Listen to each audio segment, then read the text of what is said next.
I'm Jen Kilborn, And I'm Melissa Klug. and you're listening to the Pro Organizer Studio podcast. We want to broaden the horizons of savvy businesswomen in the organizing industry and give you the confidence you need to grow the business that you want. With strategies designed specifically for professional organizers, we hope to inspire you wherever you are on your journey of entrepreneurship. So we're so happy you're here with us. Now let's get started. So 2 years ago, I had an idea. We had someone brand new in our Inspired Organizer course. She had joined because she was just starting her business. And I said, I want to interview her. And, maybe she'll come on the podcast and just talk about how she decided to be a business owner and what she was doing. And she did. And it was great. It's actually one of our top downloaded episodes that we have ever had.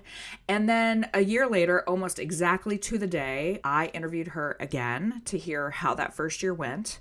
And then a little over a year later, I sat down with her again, and then I got to hear what was her second year like. Your second year is a very different phase of your business. You really are kind of honed in and you know what you're doing. You're not brand new anymore, but you're still growing. I very much look at business ownership as like the stages of having a kid. Like you're a brand new business owner, your business is an infant. It's crying a lot. You're trying to figure it all out. You don't know really what you're doing.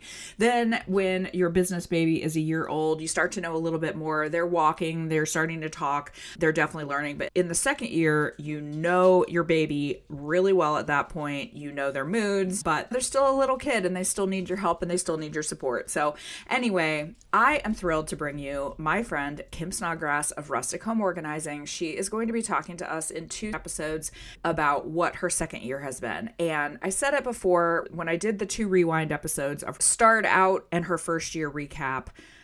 I will say the same thing. I went back and I re-listened to those. There are things that are a part of anybody's journey, no matter where you are in organizing, that are relevant to people at very different stages. If you're brand new in your business and you're like, I can't relate to someone who's been in business for a couple of years, there are still amazing things in here that you can draw from it. And then similarly, if you've been in business for 10 years or 5 years, or you really are kind of cooking, we still have good things in here for you to think about. So I would love for you guys to listen to Kim's journey. We talk about all sorts of things. So you will get this episode. There'll be another episode next week and then a little bonus episode as well. Just quickly, before we get started with this interview, I wanted to talk a little bit about, it is February 1st when we are dropping this episode, and our Organizing Essentials course is open until Valentine's Day. It is my Valentine's gift to you that I want everyone to be really, really great organizers. And what our Organizing Essentials course teaches is exactly what you do when the client opens that door to their house or you walk into that business to get organized. And how do you deal with clients? How do you work with them? What are the best products to buy? How do I design a closet? All of the things that you can possibly imagine about organizing. How do I do a consultation? How do I stay safe? How do I deal with a difficult client? The other day, we had a Zoom for this group. We have a Zoom once a month where you can bring any client situation you are dealing with and we talk through it. And one of the things we talked about on the Zoom was, hey, I have a client that disappears all the time and I need to ask her questions, but she just doesn't want to be a part of the process. How do we do it? Another thing we talked about on that was a particularly difficult playroom, a client who had unicorn expectations of, I need this perfect thing that is going to organize my kids' toys. And so we talked through different options that the organizer can use. There are so many topics we cover, and we want people to be able to give their clients the best organizing experience. And so if you want to join us, it is $249, or we have a payment plan that you can do as well. And it'll be open until Valentine's Day, but we would absolutely adore having you be a part of our community. You can join 400 organizers across the world in this group, lovely group of women, and I would absolutely adore having some new faces. Hit up the show notes, or you can go to proorganizerstudio.com/links for that link to join us. $249 for lifetime access. It is self-paced. You can do it on your own time. I'd love to have you. If you have any questions, email me at hello@proorganizerstudio.com. All right, it's time to get this party started. Meet or re-meet my friend Kim of Rustic Home Organizing. Okay, so this is the third time that we have talked. like we've been doing this. Like there's a documentary it's like a PBS documentary that chronicles people over like 20 years. So I hope Are we doing that? 20 years from now, like maybe someone will still be, there'll be like 3 people still listening. So, but, I hope okay. so.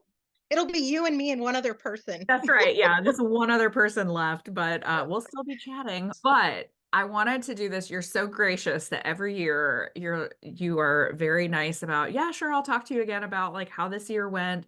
And I actually love that we have this chronicle of like baby organizer you, and then 1-year-old organizer you, and now Hmm. you're a 2-year-old organizer. So you're throwing some tantrums and you're Oh learning how yeah. to do all the things. So I'm so excited to be talking to you about how this last year went. Well, and I'm excited to be talking because that means I'm still in business. That's right. Yeah, which is great. And I definitely grew this year. So I'm excited to talk about it. Well, so last year when we talked, you had learned a billion things. Like I think Mhm. your year 0 versus your year 1, you learned a lot of things really, really quickly. How did you feel about year 1 through year 2? Did you feel like you were learning as fast, or like how did it feel different to you? I think I was learning as fast. I think I was learning differently. I think I was a little more analytical about the things that I was taking in and digesting them and putting them within buckets in my brain and trying to figure out really what I was listening to, watching, being jealous of, being spiteful of, like all of those things. I really dug a little bit deeper internally this last year.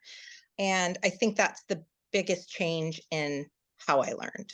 Can you talk a little bit more about that? Because that one of the things that we have talked before about is comparisonitis and all those things, and looking at Mhm. and just assuming what other people are doing. Tell me a little bit about your growth. Right.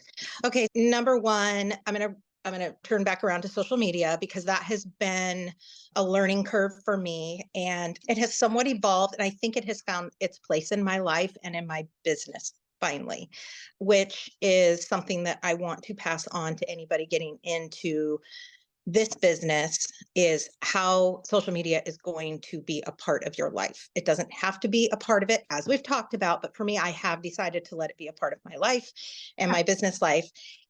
And I use it for exactly that, socializing. I 100% still use it for socializing. I have it dialed in. I reach out to local people. I reach out to people, other organizers with throughout the country. I have made some great friends. I have a mini mastermind with a few other ladies. Love that.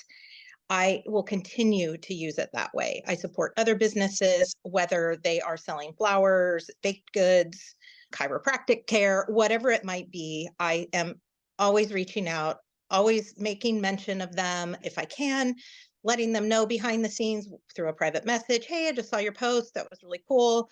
I just want you to know I see you, that sort of a thing. And that has the ROI on that, because that's free, Yes. has been massive. I would say 75% of my business is coming from that. People So coming sharing from me. referrals because Yes. you have I worked on that, still, really. absolutely. I still have zero consistency in my social media. I've started to look at some of my stats because, on a side note, I did this random thing on Christmas Day, sitting on the couch. Now, please keep in mind, again, and I've mentioned this every year, my middle daughter is in social media marketing, works for an agency in New York City, and zero time for mom, zero time. And that's fine. I've accepted it. I've moved on. Here we are. Christmas Day, I'm sitting there. We did this very obnoxious hat exchange as a family on Christmas Eve. There was like 22 of us. It was very vulgar. I actually lost some people, but that's fine. That's fine. It was on your social Um, media, and I found it hysterical, but I know it it's was, maybe yeah, not for everybody. no, it wasn't for everybody, but we had so much fun doing it. So I just wanted to like put a little thing together, and it went crazy viral. Yep. It's still climbing. I think we're at like almost 3 million views. That's Anyway, even, insane. Oh my I know, God. even the owner of the hat company reached out and thanked me and said, next time you have an event, let me know. I'll supply the hats. It was That's so cool. hilarious. But it did nothing for my business. And so that's why I think it's really important for people to understand what is your objective within your social media. So yes, I had a viral video, but did zero for me. Right. Absolutely zero. All it does is blow my Instagram up all day long. Right. Every 15 minutes. So it was fun though. I had fun doing it. I was just about to say, which by the way, that by itself, let's just take that into a microcosm. That's fun to have that happen, right? Like Sure. it's fun. It connects you with random people probably across the world. You are never going to get any business out of it, more than likely. But it's fun to have that as its own singular thing. It is Absolutely. different to the point is you can't constantly be trying. First of all, people who try to go viral don't go viral. Like things that go You viral can't are try. accidental, right? They're accidental. Yeah. But the thing that you try at and the thing that does get you business from your social media is that concentrated personal work by reaching out to other local businesses. And that is something that is totally different. And that's a great use of social media. I think the difference is that people are constantly trying to say, like, oh, if I got a video that got 3 million views, I'm going to have business out the wazoo. And that's not Right. necessarily the result of that. Those things are mutually exclusive. Exactly. They really are. But it could have been very exciting for me if I was selling maybe a digital program, but Sure. I am not selling a digital program. So for me, the followers that I did get from it, and those people probably wouldn't even have bought a digital program anyway. Yeah, it just made me really realize that there is a separation when it comes to all these like going viral and this and that. It just depends on what you're selling. So for me, that's not going to help my organizing business. In fact, my stats, most of the people are on the East Coast seeing it and in other countries. So Right. Yeah. yeah. So you can just enjoy that for what it is, but completely separate it from what is it actually going to do for my business. And that's a different process and all of that good stuff. It is. And I did find myself a little bit after it happened, not necessarily trying to duplicate it, but like, oh, maybe I should just hop on like once or twice a day. And I gave up after like 15 minutes. It's a lot of It work. is. It's a lot of work. I talked a lot about social media last year. I'm probably going to be talking about it a lot more this year, but one of the things that I'm always going to preach is it's sort of like people who think Marie Kondo wants everyone to get rid of everything they own. And she's even said that's not what I've said. That's not what I've ever said. I am not anti social media. I just want people to be realistic about if they really, really hate it and they are never going to do it and that's going to show, then you don't have to do it as a part of your business. If you love doing it, if it really is something that you're like, I would like to spend the time and energy and effort to put into this and do it, please do it. I want people to Right. do it. I want more fun things to see in my feed. Like, but it's about exactly what you're saying. What are your goals? What are you trying to get out of it? Yeah. Find your avenue, find what you like and stick with it. And if that is social media, then you also need to really focus on what are you offering. Yes. That's Well, important too. and tell us a little bit about your strategy on social, we call it the 5 mile famous strategy, meeting actual people in your community, supporting other businesses. What are some of the things that you've done? I know you said you kind of DM people, but do you have a few tips that you can give people on what you do? Well, first of all, I do spend time scrolling and I purposefully stop when I see somebody that I know that lives in my area. And I will like their post because that's what we should be doing. We should be helping them. And I'll try and comment or I'll send them a message. Like I said, just a private message of something like, I don't know. It could be anything. It could be acknowledging their post, or it could be something that came to mind that I thought of something else. Or I also will tag people. I'll tag other people.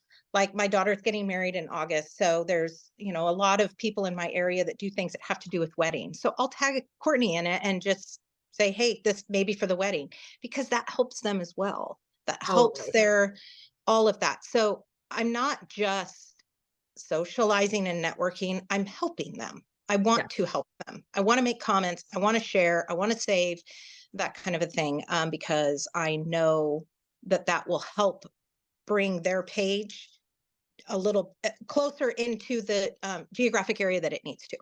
Yes. And I love that because you are genuinely reaching out to them. And this is another hot button for me is I think that people sometimes are like, okay, I'm going to DM this person and then I'm going to go on a sales pitch. Like I'm giving them the sales Oh, pitch. yeah. You No. don't give this, like, you've got to create some authentic connection. And sorry, that's like, I hate authentic connection. It's like such a gross phrase, right? But it's true. Like, it's not about, okay, I'm just going to DM you and I instantly want to give you my thing and say, this is what I do and this is what I want to sell you. It's about actually creating a relationship with people. Absolutely. And a lot of the times I will ask somebody, like, if you ever want to meet for coffee, I would love to hear your story. I truly do want to hear people's stories. It helps inspire me.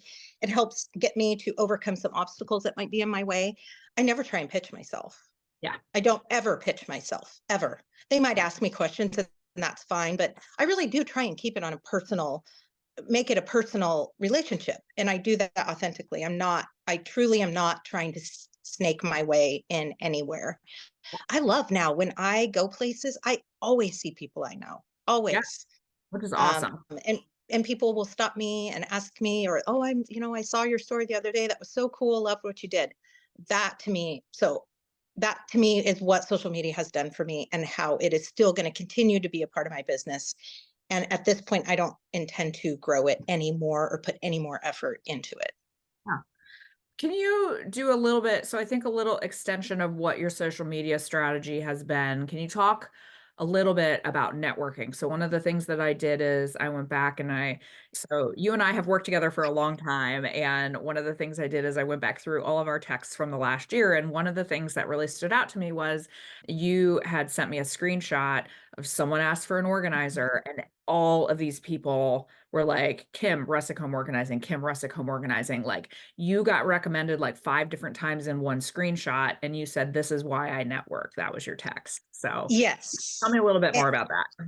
yeah. And that bottom comment, I remember that one. It was a community page, not one I live in, but one near me. And I think the bottom comment was, it's clear we have a local organizer. Correct. Yeah. It was just like yeah, this is the Yeah. clear winner, I think was the Yeah. phrase. Yeah. But then beyond that, I make an effort to go to certain restaurants, pubs that I know are probably, it's a popular Friday night. I know probably quite a few people will be there. So Chad and I will make an effort to try and go. If we're going to go, let's just go and at least try and make something more of it. We can connect with people. Then I can see people. I can ask about people. I can connect also names with faces, and he is as well a small business owner, so it helps both of us. But I do that.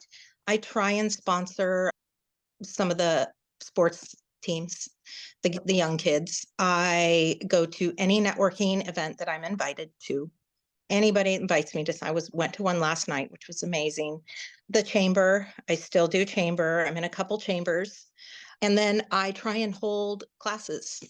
That's Yeah. also a way for me to network. I hold classes. I don't try and make money off these classes. I hold classes to make awareness to what we do as organizers, who I am, and what I'm willing to do for my local area. And so those have also been a really great way for me to get my name out there and connect with people.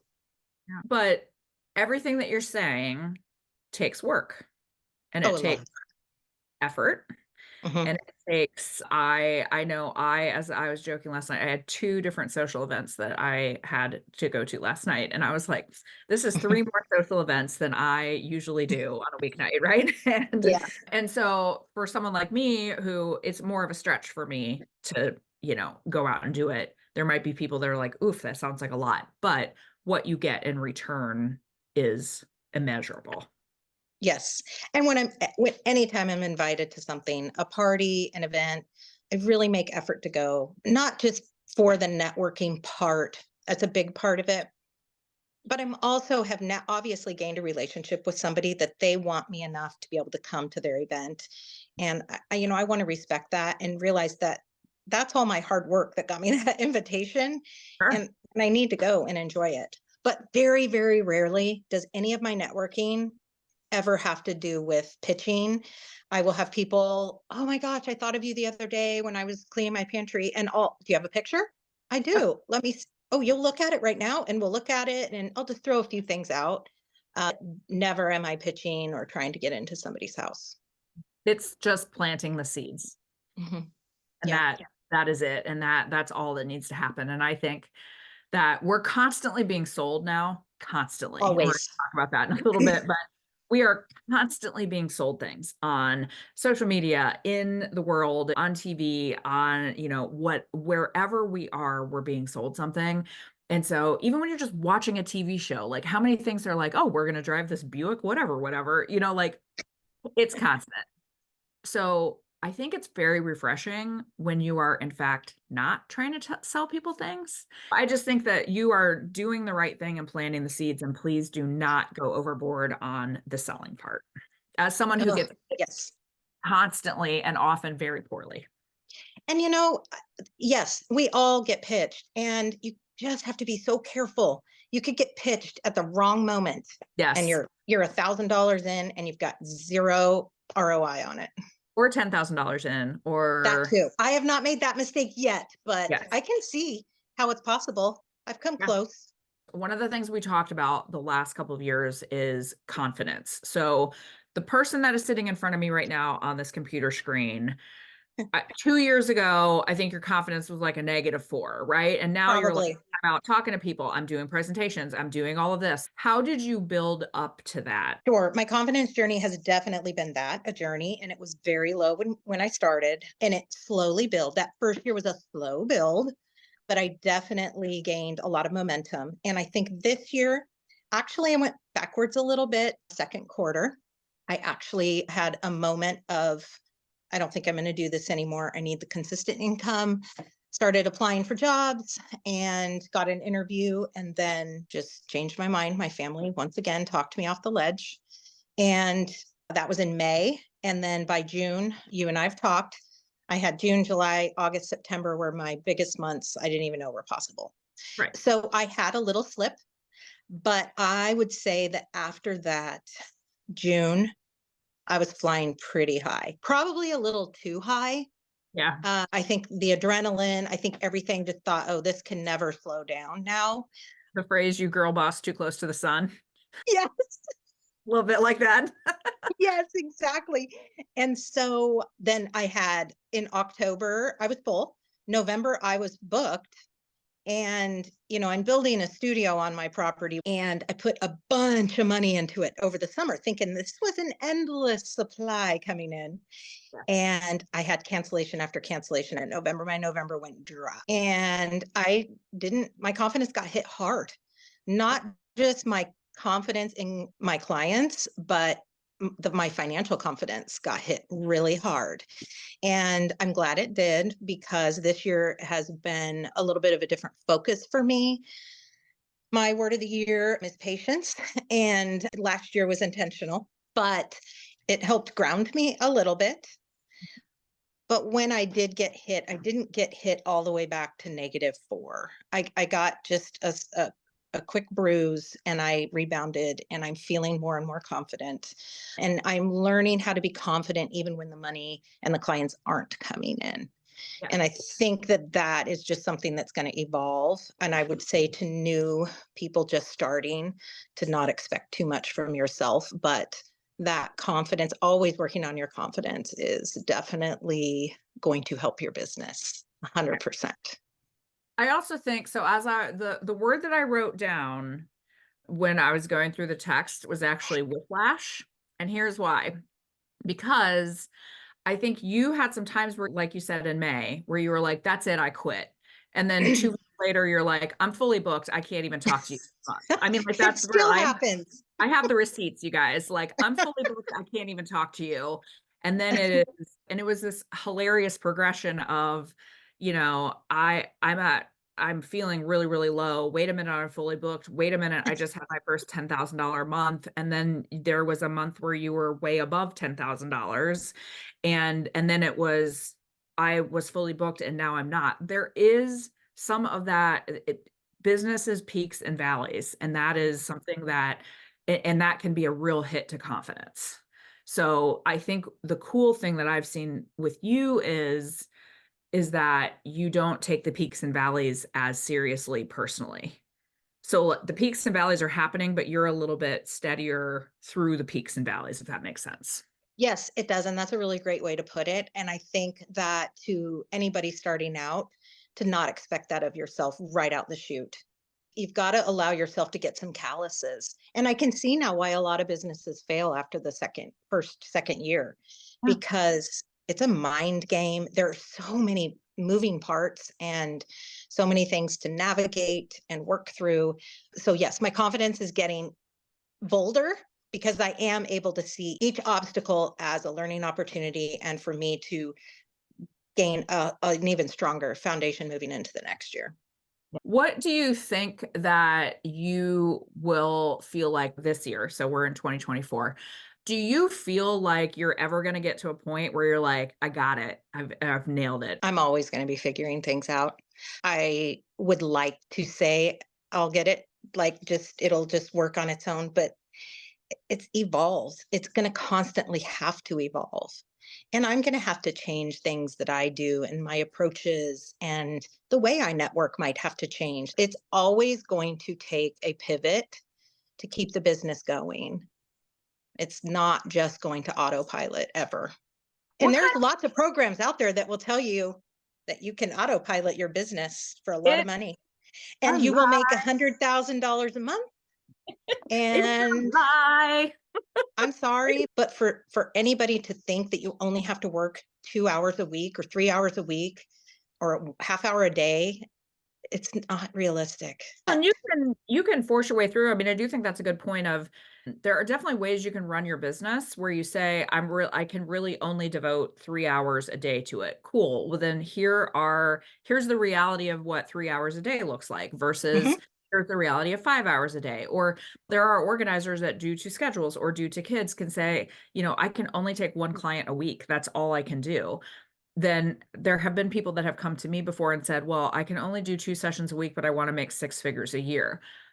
The math ain't mathin', right? Mm-mm. Like No. then you have to build a team or you have to do like there are always, if you have certain goals, then what it takes to achieve those, you're going to have to do some work differently, I think and there are plenty of people in this business who have little kids.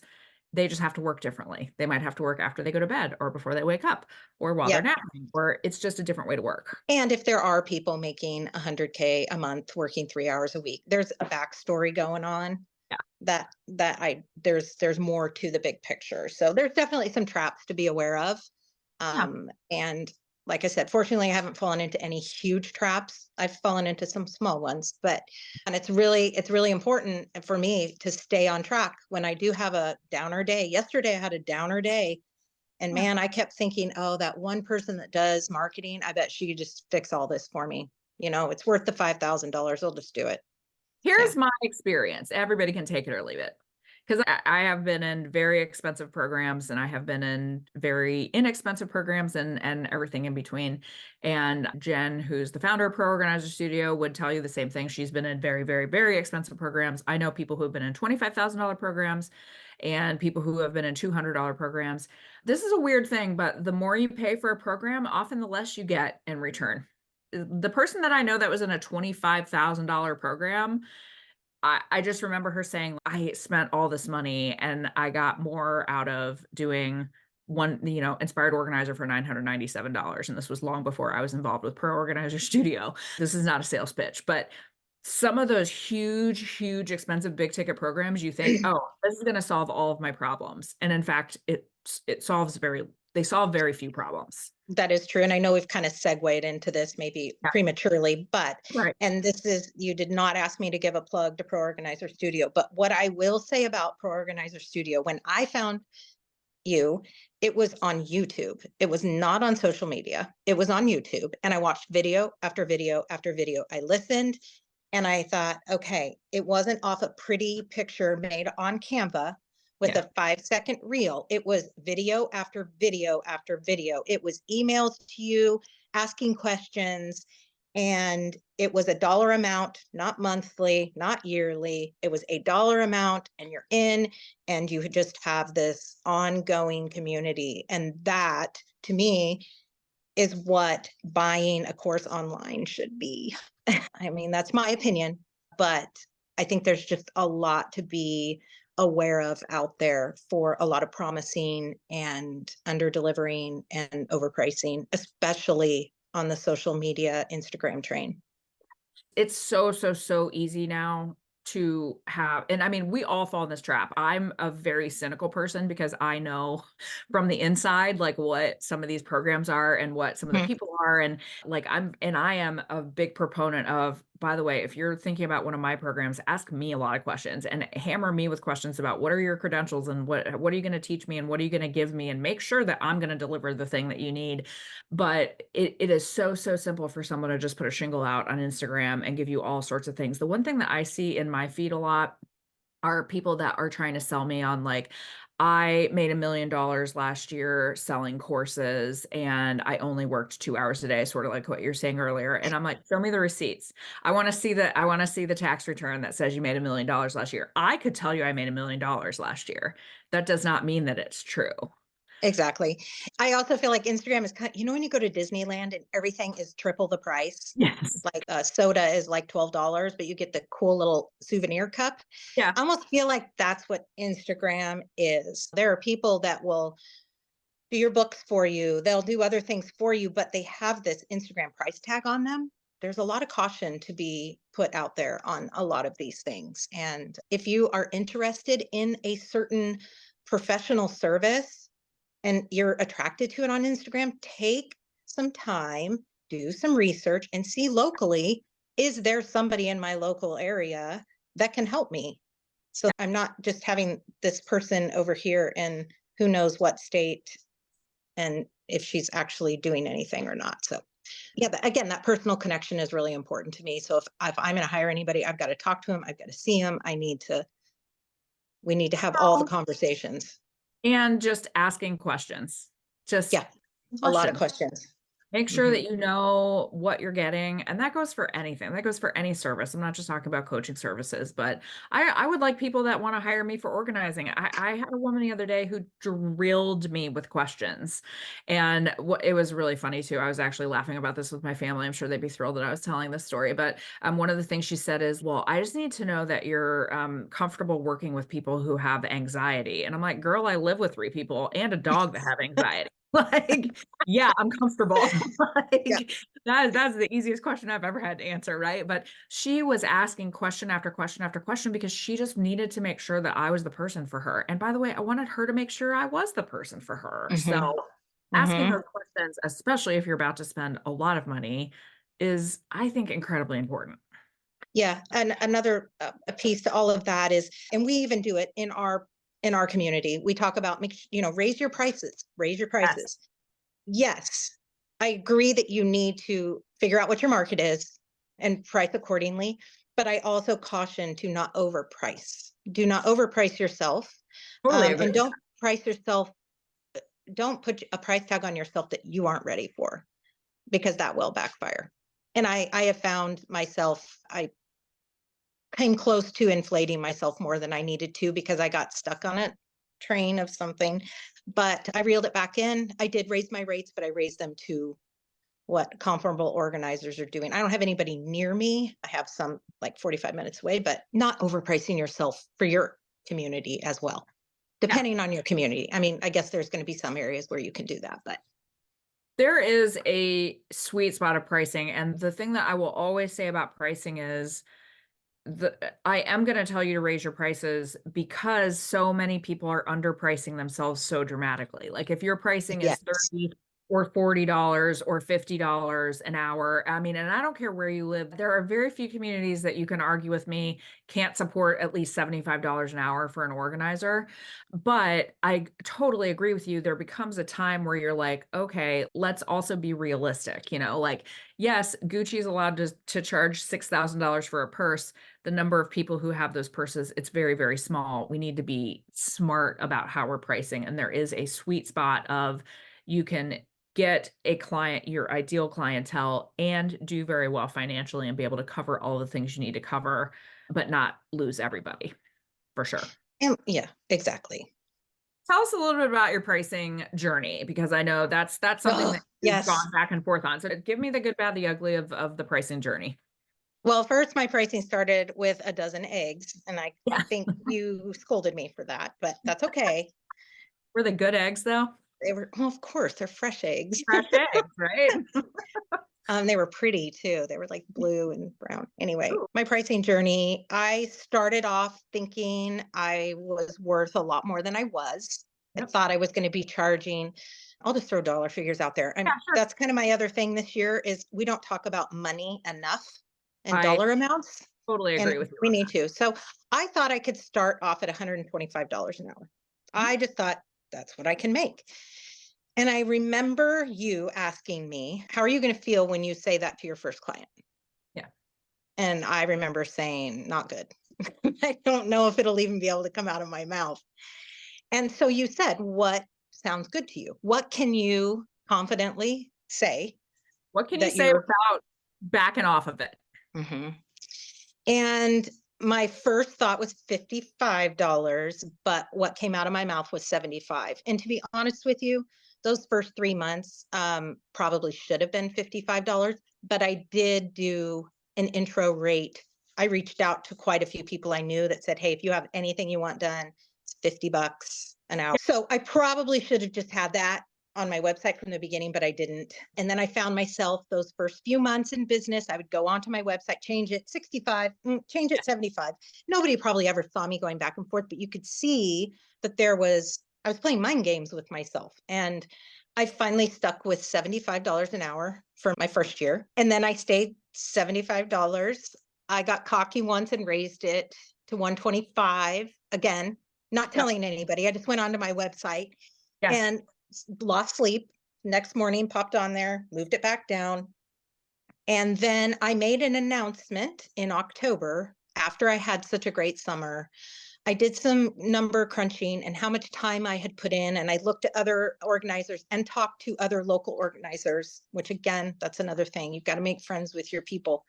And they were all at least $100 an hour. And so I decided I was going to $100 an hour, but I was also bringing on a second organizer when needed. And that was where I struggled because, I'm hourly, I don't do packages. And so I struggled with that a little bit, but ultimately I started actually in October with new clients. My past clients started in January. I'm $100 an hour.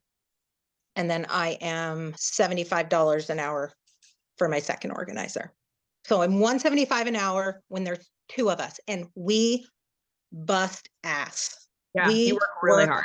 hard and we get through so much. And I will only bring a second organizer on if I know double the work is going to happen. I will not bring one on if it's just sitting with, I have a couple of 70-year-old clients. And if I'm just sitting with them decluttering their clothes, I will not bring a second organizer on. Yeah. Unless she can be doing something else. Sure. Like 100% on her own doing something else. And that is the only way I will bring on two organizers. I prefer to work alone, but there are some projects that two just gets it done faster. And I will say 2 weeks ago, I went on my website and I raised my price to 125 and I brought it right back down. I love it. You're just like, it's like you're just like taking the baby steps and you're like, oop, I gotta Yeah. walk back. No, Yeah. I'm If gonna it walk didn't, back. it One didn't of these feel days it's good. gonna stick. Yeah. I was crawling out of my skin. And I think part of it too, Melissa, is I want to be attainable for as many people as possible. I don't want to be so expensive that I can't still help people or people think that they can't afford me. And at some point, if I need to make more money, then I have to find a different way to make more money Yeah. instead of just gouging people's pockets. I mean, I'm not an attorney. And if I get to the point where I'm charging attorney prices, Yeah. to me, that just isn't right. I've had a couple clients recently. I'm $100 an hour as well. And I've had a couple clients recently who've been very upfront of like, I can only afford 3 hours. Is that okay? And I'm always like, absolutely. We will get so much done in that 3 hours. I'm really committed to those people because those are the people that I think really appreciate our services very, very much. But these are people that they couldn't afford to have their whole house done, but they can afford us for a certain period of time. And I think that's important is we do not have to charge $50 an hour for our services. We're allowed to charge $100 an hour for our services, and many people are able to make that investment without it being, again, they're not going to be whole house clients, but they will still be able to make that investment with you for a period of time and have that be attainable for them and for you as a business owner. And I think the key word there is investment. Most of the people that I do that for as well, because I am hourly, I don't require you to buy a certain amount of hours. They're so empowered after we've done 3 or 4 hours. Usually it gets them enough momentum to start doing things on their own. And then maybe 2 months later, 3 months later, they'll call me back for just 3 more hours. Yeah. And that is just really great to see people doing things on their own. And it's an important message that I really want to try and get across this year, is to let people know that you don't have to have an organizer come in and it doesn't have to be start to finish. I mean, you could have an interior designer come into your house and just have you tweak your living room, and it's going to inspire you, and it's going to give you this excitement to start working over in this corner over here on your own. As an organizer, we can do the exact same thing. And I also have noticed this trend of every organizer thinking they need to have a team.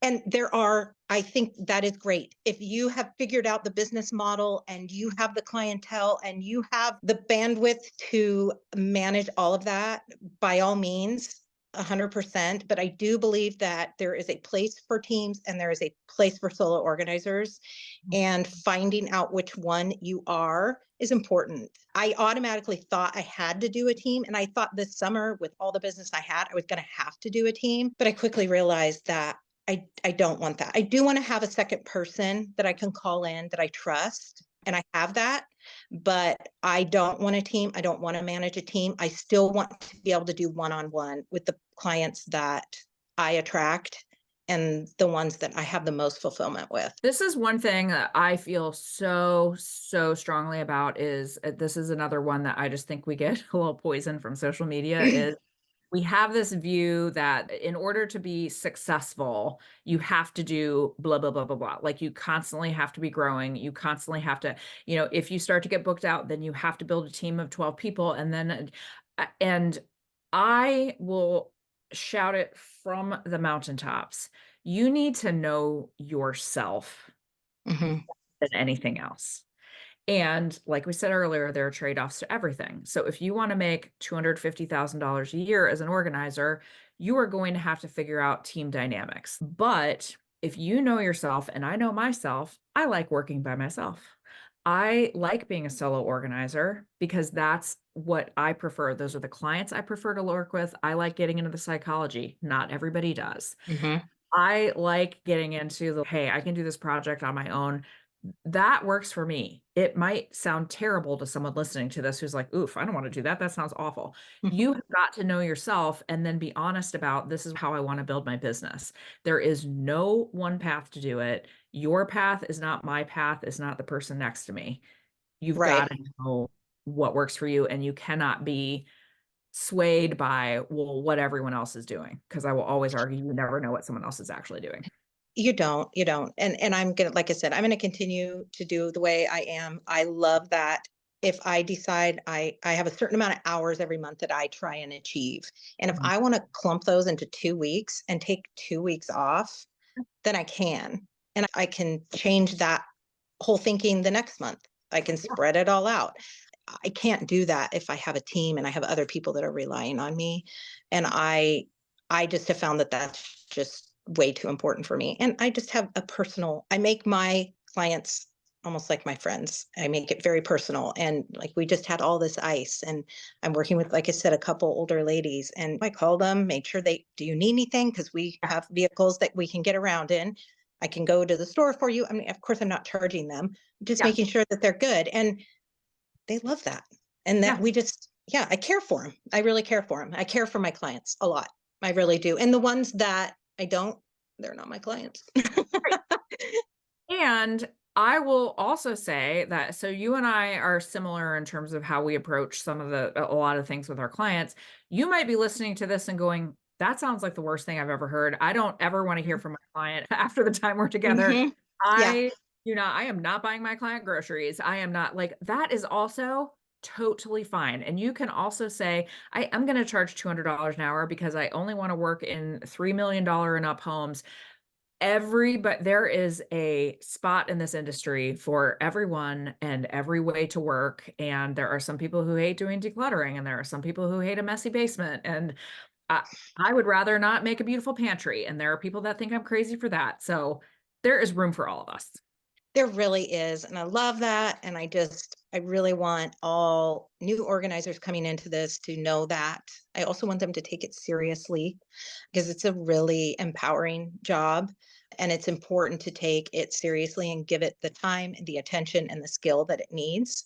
This is not easy money. No, it doesn't take a lot to start this business, but it's really important to know the impact that this industry does have on people's lives and to make sure that we keep it that way. And it's just really important for me to make sure I get that point across. So anybody that ever reaches out to me that I talk to, that's one of the first things I tell them Yeah. is to understand, just take away all the product and just forget all that. Are you ready to walk into somebody's house, talk to them, sit with them on the floor in their dog hair? Are you ready to fold their underwear in front of them? Are you ready to hear about how mad they are at their husband? Are you ready to see them cry? Are you ready to hear them cuss? Yeah. Yeah. There's so much that goes along with it, and which is why we can charge what we charge. Yeah, absolutely. And that's another example of knowing yourself and knowing the kind of work that we do. And there are people like my client the example that I gave of the client who's like, are you prepared to work with someone with anxiety? That might be someone that you're like, oh, actually, I'm not interested in that. Then have a referral network of people who can do that and have that referral network built up so that you can say, I think I have the perfect person for you. And I would love to help you, but I actually want you to get the exact help you need. And here's that person. That is so true. And that's another reason why I say you need to reach out to your other organizers in your area. If you don't have anybody really close by, it is still so important. And they might pull you in. There's two around here that I really like, Michelle and Ashley. They both have different companies.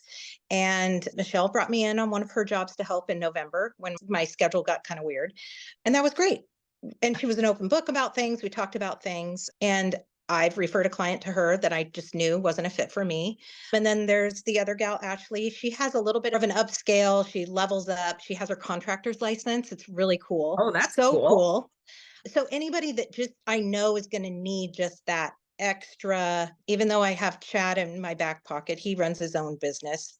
I'll give those to her. So whereas if somebody out this area reaches out to them, they are not driving out here. They're going to call me. So yeah, reach out to them.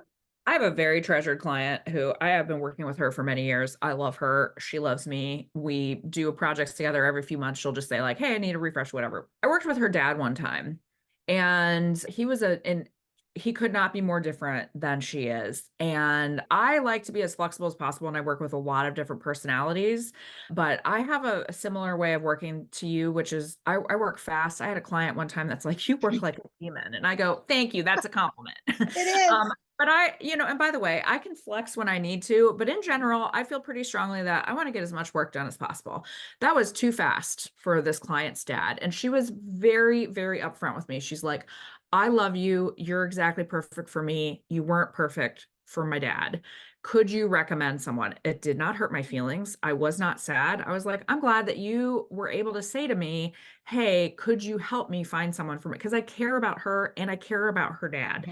I want him to be able to find someone. So I have two people in the Twin Cities that I'm like, I think these two personalities could be perfect for working with him. Boom. Here you go. Again, my feelings. I want everyone to be happy. And I'm not everyone's cup of tea. And that's okay. I'm definitely not everyone's cup of tea. I might not even be the cup of tea of people who are listening to this podcast. I hope I am, but I'm set in my ways. I am who I am, and that's just not going to change. And being in this business and being a business owner the last 2 years has given me that empowerment to be able to say that. That's just who I am. And everything I'm saying today, not everybody's going to agree with. And I'm not saying that my way is the way. It's just the one I have navigated, and it is the one that I think others might align with, and it might help them in their business journey. does that, I can now get on there and I can piece together an email and I can get it sent out. No, all the links might not work. No, it might not be pretty, but I can do that. And now I can go on to a blog. Thanks to you. You have helped me with these two things, but I can go on and I can create a blog, and I don't overthink the blog now. If I want to talk about something that really isn't even organizing related, I just do that. It's getting that consistency, getting yourself to do that action. And I think then it just will get better in time, just like my networking, just like my organizing. Everything will just get better in time. Practice. And that's all there is to it. Yeah. So I know the answer to this, but could the person that I talked to in January of 2022 imagine the person that you are right now? Absolutely not. No freaking way. If you would have told me at the end of year 2 what I would have done, like the money that I made in year 1 versus the money I made in year 2, and the growth in my confidence, and just people knowing about me, knowing what I do, the people I've met, the relationships I've made, starting to build a studio on my property. I mean, it's crazy. Absolutely nuts. Absolutely. I hope you're proud of yourself. Thank you, Kim, for this episode. You will get another episode with even more gems next week.